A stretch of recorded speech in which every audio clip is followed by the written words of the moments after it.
천둥의 신, 토르 힘과 숙명의 연대기. 1화 묠리르의 탄생과 로키의 대사고 탄생 비화와 유머. 1. 시프의 황금 머리카락 도난 사건. 이야기는 평화롭던 아스가르드의 아침에서 시작됩니다.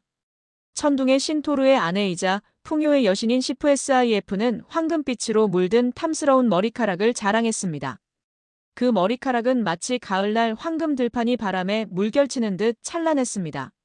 하지만 문제는 장난의 신 로키의 로케이아이였습니다. 그는 시프의 아름다운 머리카락을 보며 갑작스러운 질투와 장난기가 발동했습니다. 로키는 깊은 잠에 빠진 시프의 침실로 몰래 들어가 칼을 들고 그녀의 머리카락을 밑동까지 싹둑 잘라버렸습니다. 로키는 자신의 장난에 스스로 만족하며 잽싸게 현장을 빠져나왔습니다. 아침에 잠에서 깬 시프는 거울을 보고 경악했습니다. 자신의 머리가 완전히 깎여 흉측하게 변해 있었기 때문입니다. 시프의 비명소리는 빌스키르니르아 VANGA야 궁전을 뒤흔들었고 이윽고 이 소리를 들은 토르가 굉음과 함께 달려왔습니다. 로키의 소행임을 직감한 토르의 분노는 아스가르드 전체를 뒤흔들 정도였습니다. 그의 붉은 수염은 곤두섰고 눈에서는 번개가 번쩍였습니다. 그는 로키를 잡아 뼈와 살을 분리해주겠다는 맹세를 하며 로키의 행방을 쫓기 시작했습니다. 2. 난쟁이들의 왕국 니드벨리르로. 목숨의 위협을 느낀 로키는 지하의 세계, 숙련된 대장장이 난쟁이드베르그들이 사는 니드벨리르니에이브이엘에라이알로 도망쳤습니다. 로키는 난쟁이들 중에서 가장 솜씨 좋기로 유명한 이발디의 아들들 선즈 어브 IVALDI를 찾아갔습니다. 로키는 싹싹 빌며 시프의 잃어버린 머리카락을 대체할 마법의 보물을 만들어달라고 사정했습니다. 이발디의 아들들은 로키에게서 순금보다 더 아름답고 한 번 자르면 스스로 계속 자라는 황금 머리카락을 만들어 주었습니다. 이와 더불어 신들을 위한 두 가지 보물을 더 만들었는데 바로 오딘의 마법의 창 국리르주유엔 주니어와 프레이의 접이식 베스키드 블라드니르 스케이비에레이니어였습니다. 로키는 이 보물들을 들고 의기양양하게 돌아가려 했지만 그의 간교함은 여기서 끝나지 않았습니다. 3. 브로크와 신드리의 도전과 묠리르의 탄생.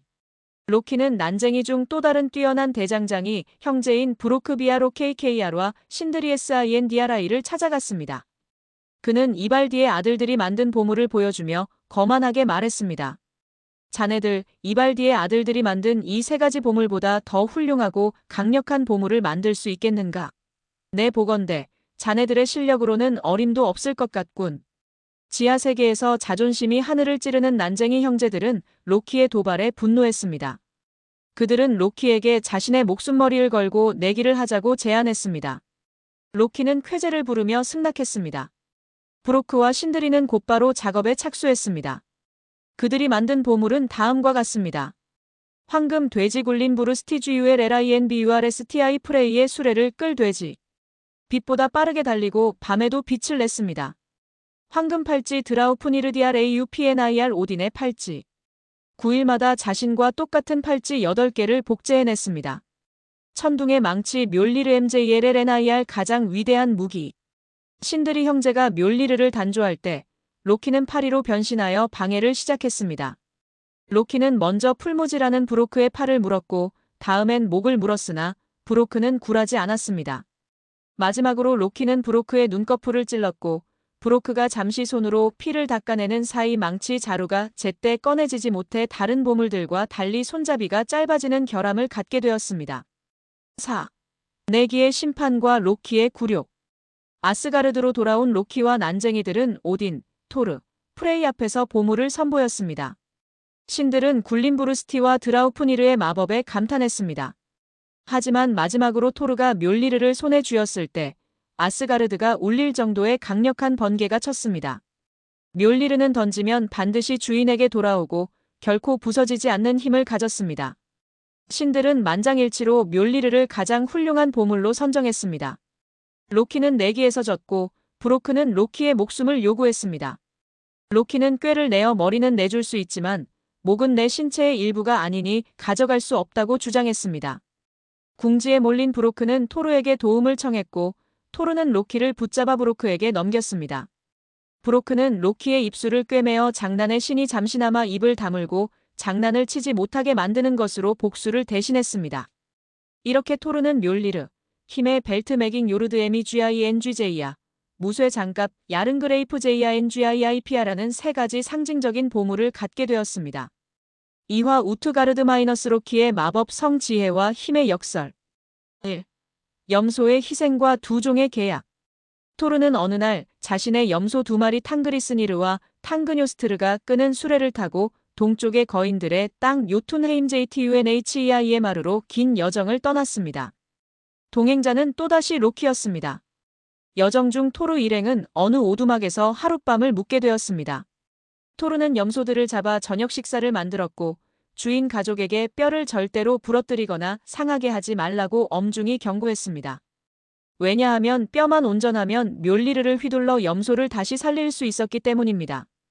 그러나 오두막의 아들 샬피 JLFI는 로키의 꼬임에 넘어가 염소의 다리뼈 하나를 부러뜨리고 골수를 빨아먹었습니다. 다음 날 아침 토르가 묠리르를 휘둘러 염소들을 살려냈을 때 한 마리가 절뚝거리는 것을 발견했습니다. 토르의 눈빛은 너무나 무서웠고 샬피와 그의 여동생 로스크바 SKVA는 두려움에 떨며 토르에게 영원한 봉사를 약속했습니다. 이로써 샬피와 로스크바는 토르의 충성스러운 종이 되어 여정에 합류하게 됩니다. 2. 거대한 스크리미르와 잠 못 이루는 밤. 토르 일행은 요툰헤임 깊숙이 들어섰고 그곳에서 엄청나게 거대한 거인 스크리미르 SKR미를 만났습니다. 스크리미르는 토르 일행을 비웃으며 자신의 거대한 자루를 하룻밤 묵을 곳으로 제공했습니다. 그날 밤 스크리미르가 잠든 후 코 고는 소리가 너무나 커서 산 전체가 흔들리는 듯 했습니다. 토르는 분노하여 묠리르를 잡고 스크리미르의 머리를 향해 3번 전력을 다해 내려쳤습니다. 첫 번째 공격 스크리미르는 잠시 눈을 뜨더니 나뭇잎이 떨어졌나? 라고 말하며 다시 잠들었습니다. 두 번째 공격 스크리미르는 내 머리 위에 새똥이 떨어졌나? 라고 말하며 대수롭지 않게 여겼습니다.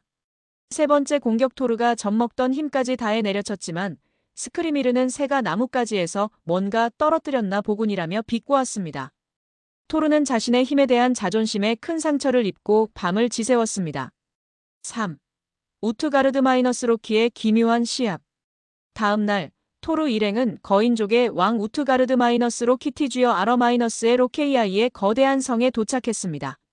성의 문은 워낙 거대해 토르조차 힘을 다해 틈새로 겨우 지나갈 수 있었습니다. 우트가르드 마이너스 로키는 토르의 명성을 알고 있다며 그들이 힘을 증명할 수 있는 시합을 제안했습니다. 먹기 시합. 먼저 로키가 시합에 나섰습니다. 그는 엄청난 식욕을 가진 거인 로그의 로쥐아이와 고기 한 접시를 누가 먼저 깨끗이 먹어치우는지 내기를 했습니다. 로키는 고기를 모두 먹었지만 로그는 고기뿐만 아니라 뼈와 접시까지 먹어치워 로키가 패배했습니다. 달리기 시합. 토르의 종 샬피가 성 안에서 가장 빠른 거인 후기 HUGI와 달리기 시합을 했으나 후기는 너무 빨라 샬피가 3번 모두 처참하게 패배했습니다. 꿀잔 마시기. 토르의 차례가 되었습니다. 우트가르드 마이너스 로키는 영웅이라면 한 번에 비울 수 있는 뿔잔을 건넸습니다. 토르는 힘차게 3번이나 뿔잔의 술을 들이켰지만 술은 거의 줄지 않았습니다. 토르는 패배의 쓴맛을 느꼈습니다. 고양이 들기. 토르의 힘을 시험하기 위해 작은 회색 고양이를 땅에서 들어올리는 시합이 주어졌습니다. 토르는 자신의 힘을 얕본다고 생각했지만 온 힘을 다해 고양이를 들어 올리려 했을 때 겨우 고양이의 발 하나만 땅에서 뗄 수 있었습니다. 노파와의 씨름. 자존심이 완전히 구겨진 토르에게 마지막 시합으로 늙은 거인족 할멈 엘리 이에레라이와의 씨름이 주어졌습니다. 토르는 거세게 달려들었지만 엘리는 꿈쩍도 하지 않았고 토르가 힘이 빠지는 순간 오히려 토르를 압도하기 시작했습니다. 결국 토르는 한쪽 무릎을 꿇으며 굴욕적인 패배를 당했습니다. 4. 마법의 진실과 토르의 교훈. 다음 날 토르 일행이 성을 나섰을 때 우트가르드 마이너스 로키는 그들을 성 밖까지 배웅하며 충격적인 진실을 고백했습니다. 스크리미르의 공격. 토르가 스크리미르의 머리에 내리친 3번의 묠리르 공격은 사실 스크리미르가 아니라 산 뒤에 거대한 3개의 계곡을 만들었으며 그 공격이 스크리미르에게 직접 닿았다면 스크리미르는 물론 요툰헤임 전체가 무너졌을 것이라고 했습니다. 시합의 정체. 로키와 싸운 로그는 불화신이었습니다.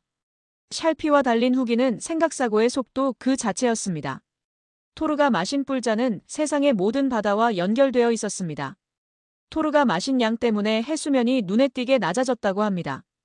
토르가 들어올리려 했던 고양이는 세상을 휘감은 세계의 뱀 요르문간드 JRMUNGANDR였습니다. 토르가 꼬리 환상을 들 때 세상이 요동쳤다고 합니다. 토르와 싸운 엘리는 아무도 이길 수 없는 노년올드 에이지 그 자체였습니다. 자신이 완벽하게 속았다는 것을 깨달은 토르는 분노하여 묠리르를 휘두르려 했지만 우트가르드 마이너스 로키와 그의 성은 이미 흔적도 없이 사라진 후였습니다. 토르는 힘이 전부가 아님을, 겸손함과 지혜의 가치를 뼈저리게 배우고 아스가르드로 돌아왔습니다. 사마토르의 신부, 가장 유쾌한 변장극 재치와 해악. 1. 묠리르의 도난과 트림의 요구. 어느 날 아침 토르는 자신이 가장 아끼는 무기, 묠리르가 감쪽같이 사라진 것을 발견하고 충격에 빠집니다.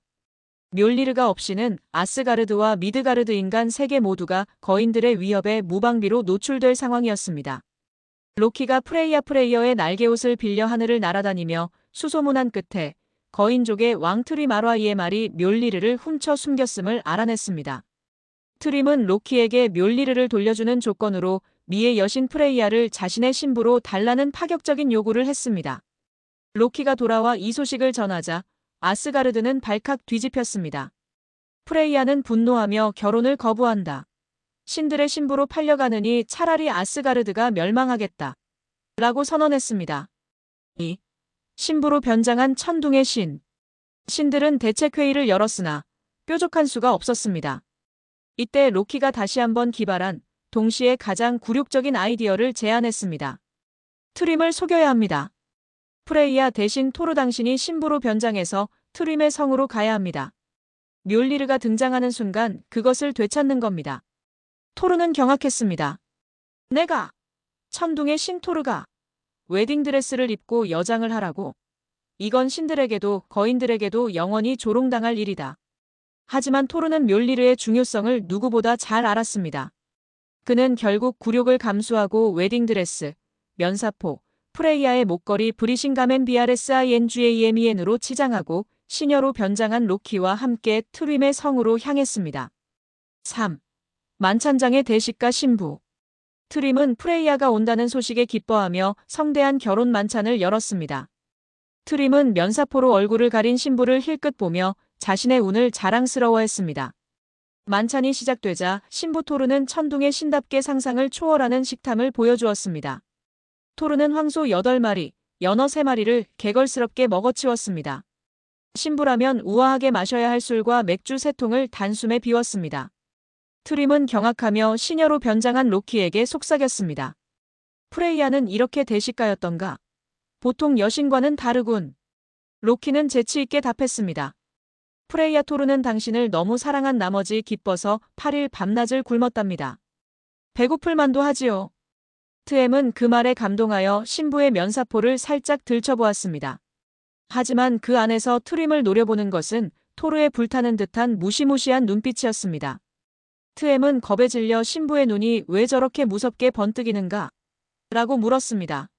로키는 다시 한번 능청스럽게 대답했습니다. 당신을 만나기 위해 8일 밤낮을 잠도 못 잤기 때문에 그렇답니다. 4. 묠리르를 되찾고 복수하다. 마침내 결혼의식의 하이라이트. 트엠은 맹세의 의미로 훔쳤던 묠리르를 가져와 신부의 무릎 위에 조심스럽게 올려놓았습니다. 묠리르가 손에 닿는 순간 토르는 더 이상 참지 않았습니다. 그는 웨딩드레스를 찢고 자신의 본 모습을 드러냈습니다. 묠리르를 휘두르자마자 천둥과 번개가 성 전체를 강타했습니다. 토르는 트엠을 포함하여 성 안에 있던 모든 거인을 단숨에 때려잡고 묠리르를 되찾아 아스가르드로 돌아왔습니다. 이 이야기는 토르의 순수한 힘이 때로는 가장 코믹하고 굴욕적인 방법을 통해 구원될 수 있음을 보여줍니다. 사화바다에서의 숙명의 낚시 운명의 적과 첫 대결. 1. 거인 휘미르와 거대한 솥. 토르는 어느 날 에기르쥐아이알 신이 주최하는 연회에 초대받았습니다. 하지만 에기르는 신들에게 대접할 술을 끓일 거대한 솥이 부족했습니다. 용맹한 신 튀르티아가 자신의 아버지인 거인 휘미르 H와 이에마이아에게 그 솥이 있다고 귀띔해 주었고 토르는 튀르와 함께 솥을 얻기 위해 요툰헤임으로 향했습니다. 휘미르의 집에 도착한 토르는 튀르의 어머니와 할머니 머리가 900개 달린 괴물을 만났습니다. 휘미르는 토르를 보자 심기가 불편했지만 튀르의 어머니의 도움으로 겨우 적당한 대접을 받았습니다. 토르는 자신의 힘을 과시하듯 저녁 식사로 제공된 황소 2마리를 통째로 먹어치우며 휘미르를 경악하게 만들었습니다. 2. 세계의 뱀을 낚기 위한 미끼. 다음 날 아침 토르는 휘미르에게 바다로 낚시를 가자고 제안했습니다. 휘미르는 미끼를 가져오라고 했고 토르는 당신의 미끼로는 작은 물고기밖에 잡을 수 없다며 직접 미끼를 구했습니다. 토르는 휘미르가 키우던 가장 크고 튼튼한 황소의 머리를 잘라 낚싯바늘에 걸었습니다. 토르는 노를 저어 배를 휘미르가 불안해할 정도로 깊은 바다로 몰고 갔습니다. 그곳은 바로 세계의 뱀 요르문간드가 잠들어 있는 곳이었습니다. 3. 토르 vs 요르문간드 피의 대면. 토르가 황소 머리를 미끼로 던지자 얼마 지나지 않아 낚싯줄이 팽팽하게 당겨지며 배 전체가 깊은 해저로 끌려 내려갈 듯 했습니다. 토르는 힘에 벨트맥인 요르드를 단단히 조이고 발을 배 바닥에 고정했습니다. 너무 힘을 준 나머지 토르의 발은 배 바닥을 뚫고 해저 바닥까지 닿을 정도였습니다. 토르는 온 힘을 다해 뱀을 끌어올렸고 마침내 요르문간드의 거대한 머리가 수면 위로 모습을 드러냈습니다. 뱀의 입에서는 독과 피가 섞인 침이 흘러내렸고 토르와 요르문간드는 숙명의 적으로서 처음으로 마주했습니다. 4. 휘미르의 방해와 분노의 귀환. 토르가 묠리르를 높이 들어 요르문간드의 머리를 부수려는 찰나 공포에 질린 거인 휘미르가 칼을 꺼내 낚싯줄을 끊어버렸습니다. 요르문간드는 다시 깊은 파도 속으로 사라졌고 토르는 숙명의 적을 눈앞에서 놓쳤다는 분노로 포효했습니다. 토르의 분노는 휘미르에게 향했고 그는 묠리르를 휘둘러 휘미르의 머리를 부숴버렸습니다. 토르는 튀르와 함께 거대한 솥을 챙겨 아스가르드로 돌아왔지만 그의 마음속에는 요르문간드를 잡지 못한 아쉬움과 복수심만이 가득했습니다. 이 이야기는 토르와 요르문간드의 싸움이 운명적으로 예정되어 있으며 언젠가는 피할 수 없는 최종 대결이 펼쳐질 것임을 예고합니다. 5화 알비스를 속인 재치와 라그나로크의 예언 지혜와 종말. 1. 난쟁이 알비스의 끈질긴 청혼. 어느 날 매우 지혜롭지만 오만하고 거만한 난쟁이 알비스의 LVSS 모든 지혜가 토르의 궁전을 찾아왔습니다. 그는 토르의 딸 용맹한 처녀 신수루드아에게 청혼했습니다. 알비스는 과거 다른 신들 토르가 부재 중일 때로부터 결혼을 허락받았다고 주장했습니다. 토르는 자신의 딸을 난쟁이에게 줄 생각이 추호도 없었습니다. 토르는 강한 힘으로 알비스를 내쫓을 수도 있었지만 딸의 명예와 신들의 약속 때문에 직접적인 폭력을 피하려 했습니다. 토르는 꾀를 내어 알비스에게 새벽이 되기 전까지 자신의 모든 질문에 완벽하게 대답하면 결혼을 허락하겠다는 조건을 걸었습니다. 2. 맘새 이어진 지혜의 문답. 알비스는 자신의 지혜에 자부심이 컸기 때문에 기꺼이 내기에 응했습니다. 토르는 알비스에게 세상의 모든 것, 즉 땅, 하늘, 달, 바다, 구름, 바람 등에 대해 각 종족신, 인간, 거인, 난쟁이, 엘프들이 뭐라고 부르는지를 밤새도록 묻기 시작했습니다. 토르 땅을 인간들은 대지라 부른다. 신들은 무엇이라 부르느냐? 알비스 에시르 신들은 푸른 구릉이라 부릅니다. 거인들은 풀이 덮인 터라 하고 난쟁이들은 밑으로 깔린 땅이라 부릅니다. 알비스는 뛰어난 지식으로 토르의 수많은 질문에 막힘없이 그리고 종족마다 다른 이름까지 대답하며 자신의 지혜를 과시했습니다. 토르는 질문을 던지는 것을 멈추지 않았고 알비스는 대답에 열중하느라 밤이 새는 줄 모르고 자랑스럽게 자신의 지식을 뽐냈습니다. 3. 빛과 지혜의 대결. 마침내 동쪽 하늘에서 새벽 햇살이 쏟아져 들어오기 시작했습니다. 난쟁이는 지하의 존재였기 때문에 햇빛을 쬐면 돌로 변하는 운명을 가지고 있었습니다. 알비스는 질문을 통해 지혜를 과시하는 데는 성공했지만 토르의 끈질긴 문답 전략에 말려들어 시간을 낭비한 것입니다.